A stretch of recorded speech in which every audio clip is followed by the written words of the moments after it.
پەیوەندیەکانی نێوان هەرێم و بەغدا بە چەقبەستیوی ماوەتەوە و تا ئێستا ئاسایی نەبووتەوە جگە لە بڕینی بەشەبوجێی هەرێم لە سەردەمی مالیکی و درێژەپێدانی لەلایەن عەبادی و لێسەندنەوەی چەند پۆستێکی گرنگیش لە کورد لەگەڵ فرۆشتنی سربەخۆی نەوتی هەرێم ئەوەندەی تر کێشەکان ئاڵۆزتر بوو. بەڵام سەرباری هەموو ئەوانە نوێنەرانی کورد لە بەغدا ئاساییکردنەوەی پەیوەندیەکان بە گرنگ دەزانن بۆ چارەسەری کێشەکان. تا ئەو ساتەی هەرێمی کوردستان لە دەوڵەتی عراقی جیابێتەوە پێویستە پەیوەندیەکانی ئاسایی بن لەگەڵ حکوومەتی ئیتیحادیە. لە حاڵەتی ئاسایی بوونیانە خزمەتەکەن بە هەردوو تەرەف، خزمەتەکە بە هەرێمی کوردستان و خزمەتەکە بە دەوڵەتە ئیتیحادیەکە لە هەموو بوارەکانی سیاسی، ئیداری، ئابووری.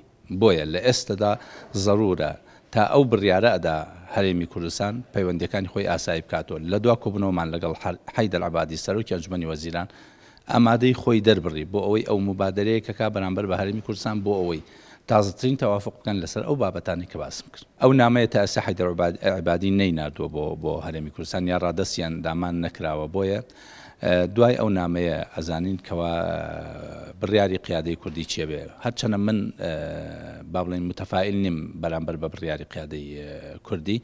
کێشەی سیاسیمان هەیە لە هەرێمی کوردستان، کێشەی کارژێڕیمان هەیە لە هەرێمی کوردستان، کێشەی ئابووریمان هەیە لە هەرێمی کوردستان. حلکردنی ئەم کێشانە بە ئاسان نابێت چونکە لە مقدمەیەکی هەڵەوە دەستمان پێکردو نەتیجەی هەڵی داوە دەست.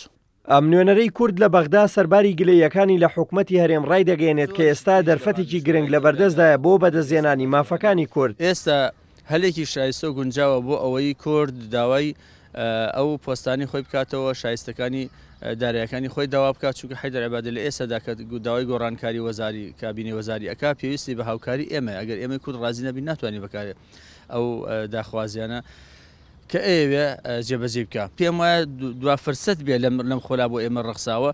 بۆیە من داوا ئەکەم کە ئەو شاندەی دێتە بەغدا بەجددی لەگەڵ ئێمە دابنیشێت، چونکە بەڕاستی بۆ نمونە من لە ژنەی نەزاهەم دەیەها دۆسیەی زۆر قورسم لەسەر مالیکی و عەبادی و دەسەڵاتدارەکان هەیە کاکە سوادە لە ئێمە بکەن.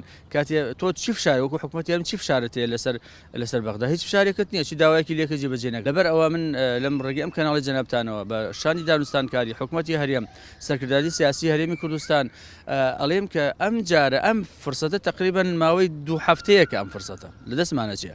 هەل لە ئێستاوەکوە غورفەی عەمەلیات کۆلایەنە سیاسییان کۆبوونەیەکیان کردووە. ئەوەنەی کە لەسەر ئەزمەیەک و خوڵخاندنی ئەزمێک لەناو خۆمانە بەخەمن ئەوەنە لەگەڵ کێسی سەرەکانی ئەمە لە بەغا بەخەم نین. 27 مانگ لەمەوە بەرمالیکی شایستە دارایەکانی هەرێمی بڕی و لە کابینە نوێیەکەی عەبادیشدا درێژەی پێدرا. ناڕوونی نیازپاکی هەردوو لاش کێشەکانی بە چارەسەر نەکراوی هێشتۆتەوە و نازانرێت کەی ئاسایی بوونەوەی پەیوەندیەکان کۆتایی بە قەیرانە داراییەکەی هەرێم دێنێت. دلێر کەمال، کورد سات نیوز، سلێمانی.